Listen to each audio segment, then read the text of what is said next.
Steve Wright's big guests. Now, not to schmooze him up, but I always do say, just before we interview Stephen, I always say that Stephen's one of my favourite interviews, and he is. Stephen Burkhoff. Burkhoff is here. Good afternoon. How are you? Very good, thank you, Steve. Very happy to be here. They can hear me over the claps. Stephen Burkhoff, an award-winning Hollywood actor, author, playwright, theatre director. Stephen is now joining the self-publishing revolution by releasing 2 new books on Amazon. Now, before we get into the subject matter, let me ask you, I'm thinking that you might have come just not too late, but a little bit late to the online publishing. Well, this is the thing. It's fantastic to come to it late. If you start off and it doesn't work and you can't sell your books, you don't have any reputation, because everybody who can't get a book's published or has been rejected by a publisher, in which there are tens of thousands, start off and they go for self-publishing. Having already got a reputation as a writer, to a certain extent, certainly as a playwright, I have a little bit of an advance public ready to kind of jump on whatever I write. But not an advance in financial... No, but you don't want that, you see. What happens with publishing and with publications and publishers, they, as I was just saying before, they become more and more careful, more and more cautious, and also going for the money, going for the popular writer. And so there can be a time, even when you've been selling books, I've been selling books for my publisher for many, many years, when somebody would come in and say, oh, this one isn't really so good because the last one we didn't really get even our advance back. And instead of trusting you, understanding you, nurturing you, because, on a farm you can't just grow potatoes, you've got to grow some exotic fruits. You've got to also protect those exotic fruits, look after them, nurture them, and care for them. So they haven't done. They turned me down. So I heard about digital. I don't know anything about the technology. I don't even have a digital. But the fact that you can take a book that's been sitting in a drawer for years and you just give it out, pay a few pennies, and it's out there. Even if you sell 2 copies, it's 2 better than none. But the benefit is your dignity is returned to you. Your sense of who you are and what you can do. You have your self-respect. I understand that. I understand all of that, except that and I'm just playing devil's advocate, obviously, course, you know that. Yeah, is it an event? A movie is an event, a book is an event, publishing in a newspaper is an event, writing for a magazine is an event, radio is an event. Is it an event? Oh, very big event, because it's growing rapidly, exponentially, and more people who are finding finicky publishers and also editors are saying, I've had enough of you, I'm going to do it myself. The last writers have been doing it. David Mamet, who was a world-famous writer, he's now doing it. So it means that you take a little bit of control. Now, the thing is, some writers wouldn't even dream, oh my God, not being published means that you're not really worth it, you're not really respected, you're not really thought highly enough. But I've never been thought highly enough. The very first stage play I did, I gave one of the greatest scripts, which was not mine completely, it was an adaptation of Kafka. I gave it to many theatres, gave it round. Oh, it's a bit difficult how we can do it, it's a bit odd. And I did it myself. I even went to a moneylender and borrowed the money at a fee you wouldn't believe, but I knew I'd pay it back within a month.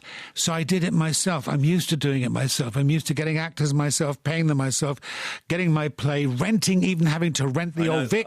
When I went there in 2003, I rented the place and lost a lot of money.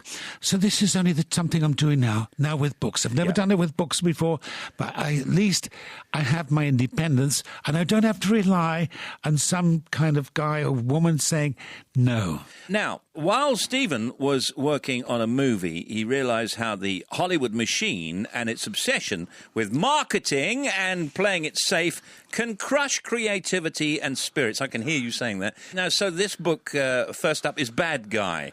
It's a no-holds-barred account of you working on a particular Hollywood blockbuster, but you're not going to say which one? Well, you see, the American producers and money people are so, what's the word? Sensitive. Litigious. Oh, litigious, Yeah, okay. you just have to say boo and they run to their lawyers. Oh, my God, I got to get a lawyer because, you'll never work again.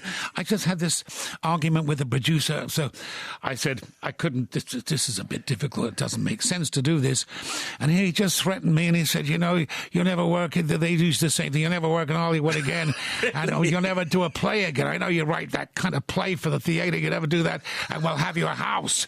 And I thought, you'll have my house. I thought that was it. That was it. And I gave it back to him in spades. I bet you did. I did because, I'm a Cockney. And, I thought, who are you talking to me? You're talking to an Englishman.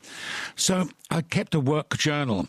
It was the most ghastly film. It started off as a kind of, fairly funky kind of thriller. And with the good guy, the bad guy, and then the good cop and the sexy woman. And I was brought in for this Russian who was the bad guy, but very clever Russian, knows all the kind of technology of all the computers, and he trying to get the money. So I did my best Russian. I went in there, did the thing. Well, when the film came out, it was such a pile of poo. So what they do over there is that they do a showing, just for a few cinemas. Show the punters. Show the punters. Testing, they do a screen test, and they give you little white cards, and they say to the kids who've been sitting in there, stuffed themselves popcorn, say, what did you think of the film? And what do you think of the villain? What do you think of the leading lady? Blah, blah, blah. And they all said, film was a pile of poo, but why have a Russian villain? Because we're at peace with Russia. It's this old cliche. And so they said to me, hey, Steve, we got to do some post-syncing. Could you lose your accent? No. So, you see, but all my gestures in the film went with Russian. Russian accent, of I had course. kind of this grasping Russian. So the answer would be no, wouldn't it? Well, I said, no, I can't do it. It doesn't fit the gestures. So I have to say, where is the girl, with all full of gestures. Say, hey, where is the girl? And my hands are flying all over the place. Didn't make sense. And I was really going mad. I thought, I'm losing my mind. And any moment now, I'm going to, just going to take it over. So I can't bear it. So I kept a journal. And this journal helped me. An actor goes through, because people think sometimes they have a good time. You're in a film, you're in a big trailer, and, you just you picked up a limousine, nice big hotels, but actually the truth of it can be quite horrible. OK, now we got that. Now let's move on to Richard II in New York. Yes. Tell us about that. This was 1994. 95, This is your experiences of directing that Shakespeare play. Yes. Well, it's a paradox that the only country that has invited me to direct Shakespeare has been America, and specifically New York, because they liked the style of theatre that I was doing. So I started working in New York. And then I did Coriolanus, which was a huge success. Yeah. And then I did Richard II a few years later. And there's something about doing Shakespeare so classic, so formal, so detailed, so intensely poetic in a city like New York. And it's so interesting to be in this great, grinding, magnificent, awesome, stimulating city, doing a Shakespeare, concerned about text and rhythm and metre. It's fascinating. So I kept a daily journal, because when you're working, and the way I work, I want to create such a special village or small town of these actors, and it becomes in a way like an ensemble, like a family. To do that, I have to be totally, in a way, exclusive, alone. You can't go out and chatter and do, the nighttime circuit. Because it's intense, isn't it? Yeah, it's intense. I live alone in my hotel, rehearse every day, see no one for the whole 5 or 6 weeks, go down to the diner for my dinner, and every night I would write about this experience. And so this became Richard II in New York. It's one of my most, I think, informative books of how you direct Shakespeare. Great. And I'm very proud of this book. And you've done it yourself, and sounds great. It sounds great, yeah. Just a final question on the subject of you directing, and I mean this lovingly. Are you scary? No. Don't look at me like that. That's scary in itself. No, not a bit. No, Say you were directing us. Yeah. Say, what should we... It's 12th night. Say, OK, so we're trying to do a bit of Shakespearean comedy. Would you shout at us at any point? No, you can't. You see, I create a family feeling. you have to love the actors. Not only love, you have to make them feel that they can do things they've never done before. I'm going to take that as a no, I'm not scary then. No. Stephen's new books, Bad Guy and Richard II in New York, are available through Amazon from Thursday, 3rd of April. And yes, you heard, Stephen Burkhoff, everybody. Thank you. Thank you, Stephen. Thank you. Thank you. All right, Stephen Burkhoff. Thank you very much. May I just bring on Tim Smith and let's take a look at some factoids. I'll start today if that's all right with you, Tim. Go on then. The science of kissing is called filamentology. Oranges and strawberries do not ripen once they've been picked. However, avocados and bananas do. The most important muscle in kissing, I've got these kissing factoids, is orbicularis oris. I used to have a watch with that name, oris. Known as the kissing muscle, it allows lips to pucker. The Microsoft Corporation holds over 10,000 patents and files around 3,000 every year. It means it's one of the top 5 patent owners in America. Final one on kissing here. How many calories, Tim Smith, do you think you burn per minute when you're kissing? 235. What? 235. 6.4. Factoids. Jamie Anderson is with us, and Jamie Anderson is the son of Jerry Anderson, MBE. Jerry, of course, late Jerry, we used to have him on the show all the time, who created such futuristic television programmes as Thunderbirds, Captain Scarlet, Stingray, UFO, Space 1999. Jamie is now managing director of Anderson Entertainment, the company that his father founded. He's just announced the launch of Andercon, which is the first annual convention for sci-fi fans of Jerry Anderson. Stand by. Anything can happen in the next 10 minutes.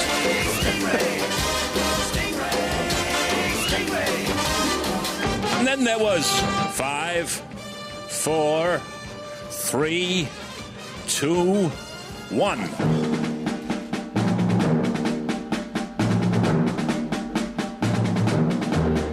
And then there was da da da da.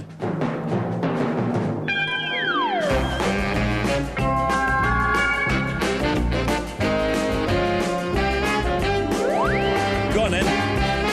You ready? Here we go. Captain Scarlet. Captain Scarlet. I had a Captain Scarlet outfit, complete with a little microphone that used to drop down from the helmet, because that's how they communicated on Cloudbase. Look, Jamie, you can see that we're fans. You can see that everybody in the control room are fans. Every adult, every child. So with a thing like this, you can't possibly go wrong. Let me ask you, what do you most remember growing up? What was your impression of your father's work? Well, there was a weird bit when I was a kiddie before the re-release of Thunderbirds in the early 90s where I had a stack of Thunderbirds, Captain Scarlet, Stingray, Terrorhawks, VHSs. I would watch them all the time at home, and Mum said to me, you know your dad made those. And when I was a kid, I really didn't get it, so I thought he'd recorded them off the telly. So it was very strange. And then with the re-release of Thunderbirds, it suddenly hit me what a phenomenon these shows were. And I'm pretty sure, Steve, that your son Tom brought in something of yours for me to take to Dad to sign when he and I were at school together. Yeah, that's right. I mean, it's probably for me, really. I think it was.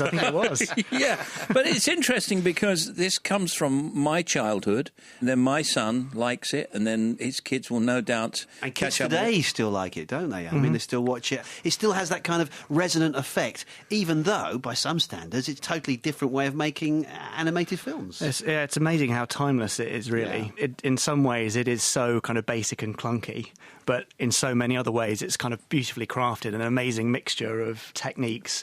And I think part of that is because along the way, they were inventing new techniques for special effects and that kind of stuff and really pushing the boundaries. So there's stuff there that had never been done before, and it's so carefully and beautifully done.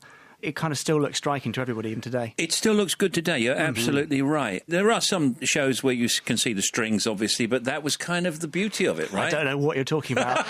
There are no strings. No strings attached. How dare you say that? It does upset the old crew when you say that, because they spent so long painting out these incredibly thin tungsten wires and making sure they match the background. So it was never designed to be seen at 1080p in these sort of new HD masters. It's amazing. The lingo was great, of course, because especially Thunderbirds Thunderbirds and Stingray, they're very 60s, I would say, very mid-60s. And it was all this FAB and all of that stuff. And that was slick, wasn't it? Delivered frequently by people with American voices. There were a few American voices. I think the aim was to try and sell these TV shows to America because British shows at that time had never really made it big abroad. Yeah. So the idea was we have as many American accents as we can, and then for Thunderbirds especially, let's make sure we insert a couple of typical Brits, you know, a posh woman and her sort of cheeky Cockney butler. Who had no personality to speak of, really, Parker. It's Parker you're talking about. Yeah, Parker had no real personality, and he was very obliging, wasn't he? Of course he was. Yeah, but Parker was dangerous underneath it, wasn't he? Yeah. That was his great He was a hardened ex-criminal, Steve, but he was trying to make up for it, you know, by being lovely to Milady. And I would presume that this Andacon thing, it's going to be all kinds of people. Yeah, all kinds of fans and all kinds of people involved with the shows. Yeah. I guess the die-hard fans who've loved every show and will still watch a full box set of Thunderbirds every weekend if they possibly can.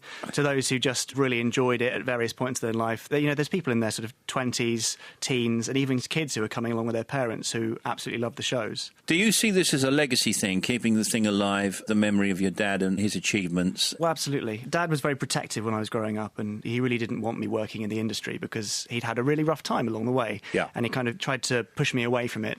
But I've always had that desire to work in the industry and to see what a strong effect his shows have had across so many generations. It feels like a terrible shame to let it go. And he left behind so many unfinished projects as well. Is there anything that you're up to that you can tell us about that might be coming up in the future? Yeah, well, we recently signed a 3-book deal with Orion to publish Dad's final series of novels called Gemini Force One. And we're making a couple of announcements at the convention, which I'd love to let you in on, but I can't quite yet. About books or programmes or...? Relating to a programme that people will know and love.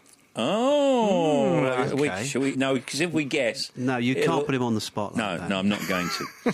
The first ever Andacon, Jerry Anderson's convention, is on at the Park Inn Heathrow Hotel. It's on the 19th and 20th of April 2014. And if people want to go, what do? They go to andacon.co.uk. There you go, andacon.co.uk. FAB, thanks a lot. Thank you. Jamie Anderson, everybody, thank you very much. Thank you. Anything can happen.